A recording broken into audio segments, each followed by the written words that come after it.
Damn it. ఏంటిటా కుండబద్దలు కొడతా అట్ట. నమస్కారం, కుండబద్దల ప్రేక్షకులకి స్వాగతం.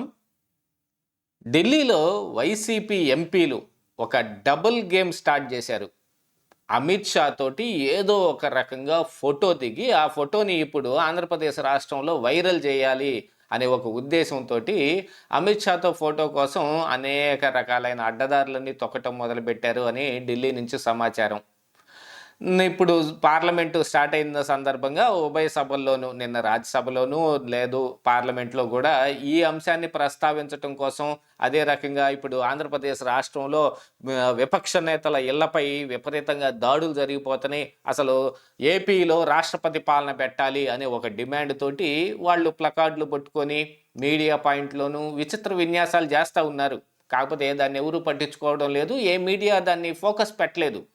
తెలుగు మీడియాలో అక్కడక్కడ కనపడుతున్నప్పటికీ ఈ ఫోటోలు నేషనల్ మీడియా ఏ రకంగానూ దాన్ని పట్టించుకోపోయేటప్పటికీ దీనికోసం ఏదో ఒక రకంగా ఇప్పుడు మనం అమిత్ షాతో ఫోటో దిగితే ఆ ఫోటోని ఇదిగో వీళ్ళు పెట్టుకునే క్యాప్షన్ని, కల్తీ నెయ్యి మీద మేము అమిత్ షా కంప్లైంట్ చేసాం, అమిత్ షా మాకు న్యాయం చేస్తానన్నాడు, చంద్రబాబు నాయుడు మీద వాళ్ళు చర్యలు తీసుకుంటానికి రెడీ అయిపోయారు అనే ఒక ప్రచారాన్ని, ఇప్పుడు సోషల్ మీడియాలో ఇలాంటి విస్తృతమైన ప్రచారమే కదా వైసీపీ చేసేది, ఫేక్ ప్రచారాలన్నిటికీ వాళ్ళు తెరదీస్తారు. అలాగా అమిత్ షా ఫోటో కోసం విపరీతంగా ప్రయత్నం చేస్తున్నారట. అక్కడ ఉండే వాళ్ళని ఏదో రకంగా మభ్యపెట్టే ప్రయత్నం కూడా జరుగుతుంది.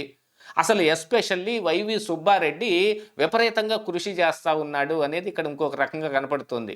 ఎందుకంటే సిబిఐ సిట్టు ఛార్జ్ షీట్లో దాఖలు చేసిన దాంట్లో 36 మంది పేర్లు ఉన్నప్పటికీ మరి ఈ వైవి సుబ్బారెడ్డి, ఆ రోజున్న బోర్డు చైర్మన్గా ఉన్న వైవి సుబ్బారెడ్డి యొక్క పేరు లేకపోవటమో, అసలు సుబ్బారెడ్డి పిఏగా చెప్పబడుతున్న అప్పన్నే ఉన్నప్పటికీ సుబ్బారెడ్డికి తెలియకుండా అప్పన్నే చేశాడా అనేది కూడా ఇప్పుడు మరి టీడీపీ నాయకులు విస్తృతంగా ప్రచారం చేస్తున్నారు దీన్ని.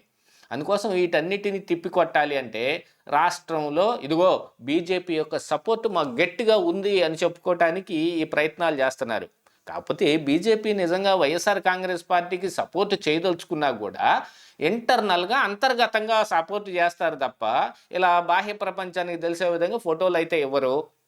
కానీ వీళ్ళు వైసీపీ మాత్రం ఏదో ఒక రకంగా ఈ ప్లకార్డులు పట్టుకొని కాకపోయినప్పటికీ విడిగా ఏదైనా అంశం మీద మరి అమిత్ షాని కలిసి ఫోటో తీసుకుంటే దాన్ని ప్రచారం చేయడానికి అనేక రకాలైన మార్గాలన్నీ అన్వేషిస్తున్నారనేది ఢిల్లీ సమాచారం. మరి ఈ ఫోటోలతోటి ఇలా ప్రచారం మొదలు పెడితే మరి బీజేపీ ఏ రకంగా దీని మీద రియాక్ట్ అవుతుందనే చూడాలి. ఎందుకంటే కల్తీ నెయ్యి మీద అందులో జంతు కొవ్వు కలవలేదు, సిబిఐ సిట్టే చెప్పింది అని అసలు కల్తీని మొత్తం తొంగలో దొక్కేసి వైసీపీ విష ప్రచారానికి తెరలేపింది. అందులో అసలు చుక్క నెయ్యి లేకుండా నెయ్యిని రసాయన మిక్చర్ తోటి, రసాయన ఈస్టర్లని కలిపిన పామాయిల్ తోటి లడ్డూలు తయారు చేశారు అనేదంతా దాని గురించి ఏం మాట్లాడటం లేదు. అందుకని ఇప్పుడు బీజేపీ యొక్క సహకారాన్ని వైసీపీ కోరుకుంటుంది. ఎందుకు అనంటే బీజేపీ మా వైపుకి వచ్చేసిందని చెప్పుకోవాలి.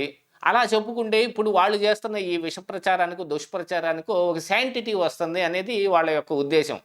దీంతో పాటుగా ఏంటంటే వైవి సుబ్బారెడ్డి, ధర్మారెడ్డి మరి వీళ్ళలో ఎవరు ఏ ప్రభావితం చేశారో సిట్టు, సిబిఐ సిట్టు కూడా ఎన్డీడీబీ రిపోర్టు ఆధారంగా చంద్రబాబు నాయుడు మాట్లాడినా దాన్ని ఎన్డీఐఆర్ ల్యాబ్కి పంపించి టెస్ట్ చేయించారు, కానీ ఎన్డీడీబీ రిపోర్టులని వాళ్ళు తెప్పించే ప్రయత్నం చేయలా. పూర్తిగా అందులో ఉన్నది ఏముంది అనేది తెలుసుకోవడానికి కనీసం 10% కంటే తక్కువ ఈ జంతు కొవ్వు ఉన్నప్పటికీ కనిపెట్టలేని పరీక్షలు మరి ఎన్డీఐఆర్ దగ్గర ఉన్నాయి. కానీ ఎన్డీడీబీ అలా కాదు, విస్తృతమైన పరీక్షల సామర్థ్యం కలిగింది.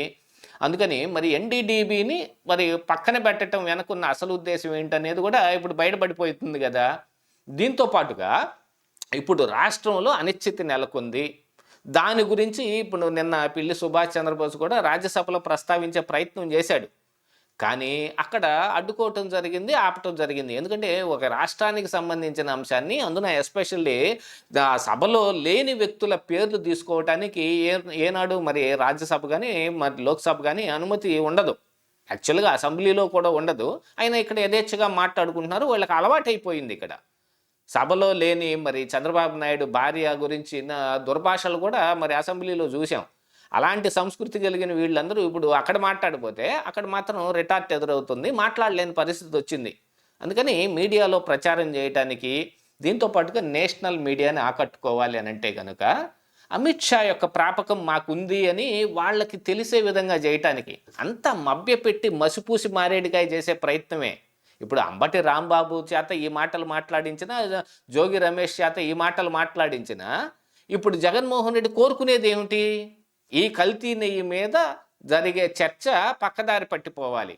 ఎందుకంటే వాళ్ళు చెప్పిన జంతు కొవ్వు లేదు అనే విషయం బయటికి వెళ్ళిపోయిన తర్వాత జంతు కొవ్వే కాదు అసలు నెయ్యే లేదు, ఆ నెయ్యి రసాయనిక మిక్చరు, ఆ రసాయన మిక్చర్ని, ఆ కెమికల్ ఈస్టర్స్ని జంతు కొవ్వు నుంచి కూడా తయారు చేస్తారు. 10% కంటే తక్కువ సామర్థ్యం ఉన్న ఆ జంతు కొవ్వుని కనిపెట్టడం ఇప్పుడు సిబిఐ వెళ్ళిన ఆ ల్యాబ్కి లేదనే విషయాన్ని ప్రచారం చేస్తుంటే దాన్ని డైవర్ట్ చేయడానికి ఇప్పుడు ఈ ప్రచారాన్ని ఎన్నుకున్నారు. ఈ దుర్భాషలాడటం, ఇళ్ళ మీద దాడులు చేయించుకోవటం, దానికి అనుకూలంగా ఉండేటట్టుగా మేము కేంద్ర మంత్రికి కంప్లైంట్ చేశాము, కేంద్ర మంత్రి దీని మీద చర్యలు తీసుకుంటానన్నాడు, ఇదిగో రేపే రాష్ట్రపతి పాలన రాబోతుంది అని ఇంకొక ప్రచారానికి తెరదీయటానికి ప్రయత్నం చేస్తున్నారు.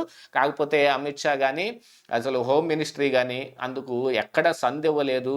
మరి ఏదైనా ఒక ఫోటో కనుక ఇప్పుడు బయటకు వస్తే అది ఖచ్చితంగా దీనిలో కుట్రలో భాగమేనని అనుకోవాల్సిన అవసరం ఉంది కదా. ఇదే ఈరోజు కుండబద్దలు.